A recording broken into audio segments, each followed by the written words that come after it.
Hello guys, and today I'm bringing you a School Servant deck. I would say it's completely casual, but you can play it competitively if you want. You can get King of the School Servants to ridiculous high attack points, but it's still not a great deck to play against like Mermaus and Burning Abyss and Noble Knights and stuff. Because when I played it at my locals, I did beat like Light Swans and stuff, but if you played it when I played against Mermaus, I just get completely destroyed. But it is a really fun deck. You can get a ridiculously high attack King of the School Servants out if you play it right, really. So anyway, getting onto the deck list, I've got Free School Servant, obviously because it's like the main card of the deck. It came out when Yu-Gi-Oh first was like invented, but it's been underwhelmed really until recently, where it got quite a lot more support like in the last few years. Then recently it got White Prince. Then I got 2 Zombie Master, which is just discard 1 monster and then special 1 level 4 lower zombie type monster in either player's graveyard. So you can special summon a King of the School Servants or Uni Zombie, whatever. Depends what you really want to bring out and what's the situation calls for, really. We've got 3 Mizuki, banish that monster, then special summon any monster in your graveyard, like zombie type monster in your graveyard. Then we've got 2 Armageddon Knight, which is when it's normal summon you can discard 1 dark monster from your deck to the graveyard. So with this you would discard White Prince. Then White Prince can use its effect to send two Lady and you can have 1 School Servant and 1 Lady in White from your hand or deck to the graveyard. So you just send either School Servant or Lady in White from your deck to the graveyard. Then you've got 3 School Servant-esque cards in your graveyard, which will give a King of the School Servant 3,000 attack points. You've got Mathematician, which basically does the same thing as Armageddon Knight. This deck revolves around putting things into the graveyard, so having 4 options for it really helps.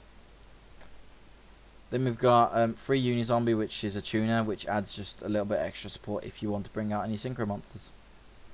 Then we've got Lady in White, which acts as a School Servant when it's in the graveyard, and when it's face up on the field, level 3 or lower zombie type monsters on the field cannot be destroyed by battle and are unaffected by spine trap cards. So if you have that in defense position and King of the School Servants in attack position and attack with King of the School Servants and Mirror Force is activated in response, King of the School Servants isn't affected, so it won't be destroyed.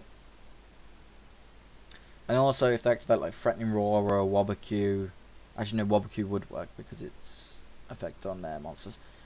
If you activate Threatening Roar, Compulsory or whatever, King of the School Servants won't be affected, so the attack still goes through. Got 3 White Mare.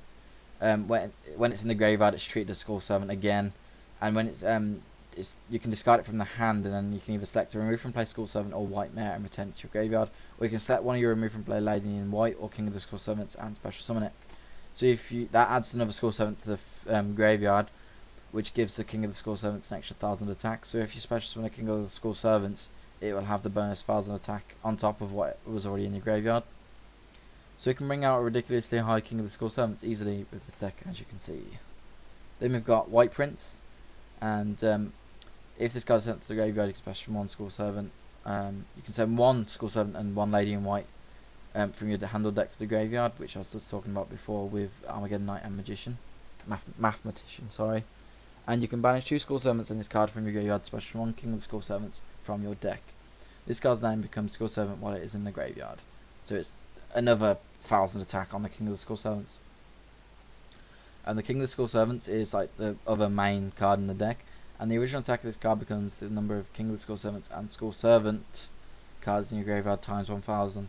When this card is destroyed by battle and sent to graveyard, by removing from play one of a King of the School Servants or School Servant card in your graveyard, special summon this card. So you can just bring it back easy, but it'll just have 1,000 less attack. But you can easily replenish its attack. There's enough in here. Like theoretically, it can have a maximum of 3,000, 5,000, 8,000, 10,000, 12,000 attack if it's on the field with all of these in the rest of these in the graveyard. 12,000 attack, 1-star monster. Then going on to the spell cards, we've got Allure of Darkness, which is just for extra hand advantage. Draw 2 cards and banish 1 dark monster from your hand. Or if you don't have any in your hand, send all cards in the hand to your graveyard, which is never happened to me.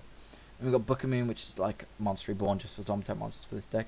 We've got 1 for 1, which just sends another, or you can send like a School Servant from your hand to the graveyard, then special King of the School Servants from your deck is just one example of that. We've got Rejeki, Mystical Space Typhoon, and Book of Moon as staple spell cards. Then we've got Foolish Burial, which is just another either Mathematician or Armageddon Knight to get more monsters into the graveyard for King of the Skull Servants. Moving on to the trap cards, we've got Bottomless Trap Hole and Compulsory for field advantage. Get rid of their pesky monsters that are quite big. Then we've got Free Threatening Roar just to stop them attacking if you've got weak monsters on your field, like a 2000 attacking King of the Skull Servants. And next turn you can put more in the graveyard to increase its attack. So if you activate Threatening Roar, it just means that your King of the Skull Servants is safe. Then going on to the extra deck, these are all really like staples, other than like Dullahan and Slacker Magician. I would recommend keeping them in an Exton Knight. But we've got Beazle, Void Ogre Dragon, Scrap Dragon, Back Rows, Amades, and Vulcan the Divine. But you can just swap these out as you want. Then we've got Castle, Exton Knight, Lavalval Chain, Leviair, Mequipped Engineer, Traveller of the Burning Abyss, Dullahan, and Slacker Magician. As I said, the ones to keep in, but the others you can just swap out as you wish. You can put in like Doom Kaiser Dragon and Revived King Hardez if you wish. I might actually swap them in an update, but I'll keep you posted. Anyway, thank you for watching this deck list, and see you next time. If you like this video, please like, comment, subscribe to keep up to date with my goal of reaching every archetype deck list that I do. Like I'll do every single one. Probably do it by Christmas or something. But anyway, thank you for watching again. See you next time, guys.